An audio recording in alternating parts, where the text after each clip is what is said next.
Break के बाद रुक करेंगे यूपी बुलेटिन की ओर, जिसमें बात होगी महाराजगंज की, जहां कोल्हुई में कपड़ा दुकान के कर्मचारी से हुई मारपीट।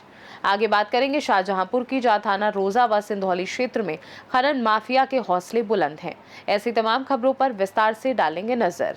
महाराजगंज जनपद के कोल्हुई कस्बे में कपड़ा दुकान पर कर्मचारी के साथ कथित मारपीट का मामला सामने आया, जिसके बाद वीडियो भी सामने आया। बताया जा रहा है कि मामला कस्बे के मजीबुल्लाह वस्त्रालय का है, जहां पूरी घटना दुकान में लगे सीसीटीवी कैमरे में रिकॉर्ड हो गई। घटना का वीडियो सोशल मीडिया पर वायरल होने के बाद मामला चर्चा का विषय बन गया है। उधर मामले की सूचना मिलने पर पुलिस ने जांच शुरू कर दी है। कोल्हुई थाना अध्यक्ष कुंवर गौरव सिंह ने बताया कि मामले में तहरीर प्राप्त हुई है। जांच के दौरान जो भी तथ्य सामने आएंगे उनके आधार पर आवश्यक कानूनी कार्यवाही की जाएगी। महाराजगंज से सीनियर संवाददाता अंगद शर्मा की रिपोर्ट। भारत नेपाल सीमा की सुरक्षा में तैनात सशस्त्र सीमा बल के डीआईजी दीपक बरनवाल ने मंगलवार को महाराजगंज जनपद स्थित अंतर्राष्ट्रीय सोनौली सीमा का दौरा कर सुरक्षा व्यवस्थाओं का जायजा लिया। इस दौरान उन्होंने नो मैंस लैंड पर स्थित सीमा चौकी का निरीक्षण किया। बॉर्डर पर तैनात जवानों ने सुरक्षा संबंधी जानकारी प्राप्त की। निरीक्षण के दौरान डीआईजी ने सोनौली सीमा के निकट निर्माणाधीन इंटीग्रेटेड चेक पोस्ट का भी अवलोकन किया, जिसके बाद सीमा चौकी पर भारत और नेपाल की सुरक्षा अधिकारियों के साथ एक महत्वपूर्ण बैठक आयोजित की गई। बैठक में दोनों देशों के अधिकारियों ने सीमा सुरक्षा, आवागमन की सुविधाओं और सुरक्षा से जुड़ी चुनौतियों पर विस्तार से चर्चा की। भारत और नेपाल के अधिकारियों के बीच हुई इस बैठक को सीमा सुरक्षा और द्विपक्षीय सहयोग को मजबूती देने की दिशा में महत्वपूर्ण कदम माना जा रहा है। सर, आज आप यहाँ पे भारत नेपाल सीमा पर निरीक्षण किए हैं, नेपाल के अधिकारियों से बातचीत की है, किस तरह से बातचीत हुआ, सुरक्षा के लोगों को क्या बातचीत हुआ है? ये एक तरह से आप लोग जैसा जानते हैं ट्रेन ट्रांजिट रूट है सोनौली हमारा, और बहुत इम्पोर्टेंट रूट है। तो यहाँ पर आईसीपी वगैरह बन रही है, जिसका अभी काम काफ़ी प्रगति पर है। साथ ही साथ जो यहाँ पर बैगेज स्कैनर वगैरह लगे हैं, इस सब का कैसे काम चल रहा है, क्या यहाँ पर लोगों का आवागमन है, क्या फ्रीक्वेंसी है, और किस तरह से कब नॉर्मल समीक्षा करने और निरीक्षण करने हम लोग यहाँ पर आए थे।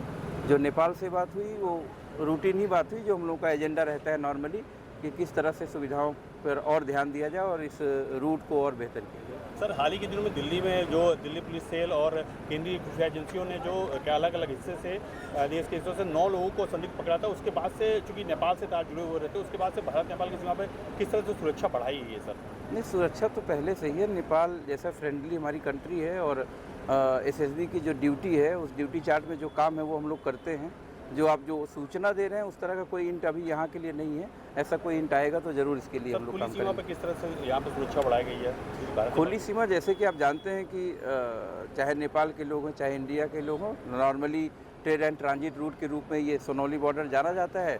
तो जिस तरह से हम लोग लोगों को कम से कम परेशानी हो और जो गलत तत्व हैं उनको हम लोग पकड़ें, इस पर ही ध्यान दिया जाए, इसी पर फोकस किया जाए। महाराजगंज से सीनियर संवाददाता अंगद शर्मा की रिपोर्ट।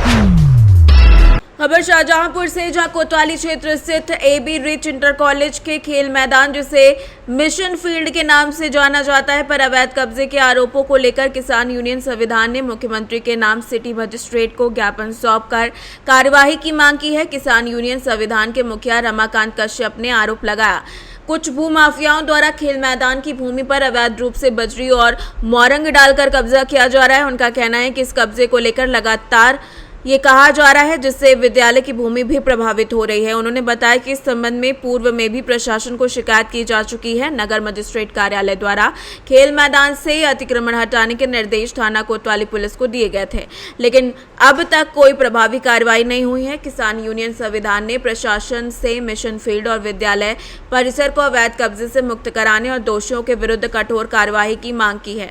वहीं सिटी मजिस्ट्रेट ने मामले में जांच और आवश्यक कार्रवाई का आश्वासन दिया है। रमाकांत कश्यप ने चेतावनी दी है कि अगर जल्द कार्यवाही नहीं की गई तो संगठन बड़ा आंदोलन करेगा, जिसकी जिम्मेदारी प्रशासन की होगी।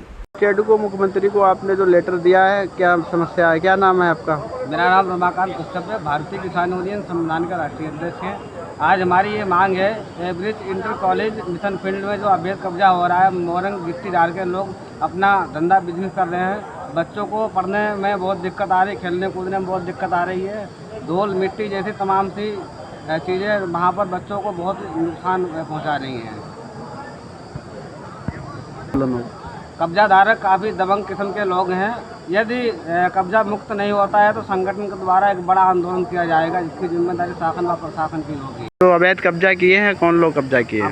अफजल नाम का व्यक्ति है जो अवैध कब्जा किए हुए हैं।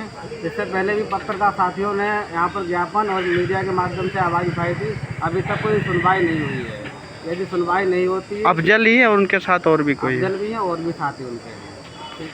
तो ये काफ़ी पुराना विवाद है ना? हाँ, काफ़ी पुराना विवाद है। इससे पहले पत्रकार साथियों ने भी आवाज़ उठाई थी, मीडिया चैनलों पर भी ये आवाज़ उठ चुकी है। शाहजहांपुर के पुवाया से सी न्यूज़ संवाददाता रवि की रिपोर्ट। खबर शाहजहांपुर से, जहां जिले के रोजा और सिंधौली थाना क्षेत्र में कथित अवैध खनन को लेकर ग्रामीणों में नाराजगी देखने को मिल रही है। स्थानीय लोगों का आरोप है कि क्षेत्र में बड़े पैमाने पर मिट्टी खनन और पटान का कार्य किया जा रहा है, जिससे कृषि भूमि प्रभावित हो रही है, पर्यावरण को नुकसान पहुंचा रहा है। जहां पर ग्रामीणों का कहना है कि सिंधौली थाना क्षेत्र के खानपुर देहा, तिलौक और रोजा थाना क्षेत्र के बसूलिया और सुतनेरा इलाके में लोगों द्वारा इस तरीके की चीजें की जा रही हैं। ग्रामीणों का ये भी कहना है कि कई बार शिकायत किए जाने के बावजूद समस्या का समाधान नहीं हुआ। वहीं स्थानीय नागरिकों ने प्रशासन, पुलिस और खनन विभाग से मामले की जांच कर आवश्यक कदम उठाने की मांग की है। फिलहाल इन आरोपों की स्वतंत्र पुष्टि नहीं हुई है। मामले में संबंधित पक्षों, प्रशासन का आधिकारिक बयान सामने आना बाकी है। शाहजहांपुर से सी न्यूज़ संवाददाता रवि कुमार की रिपोर्ट।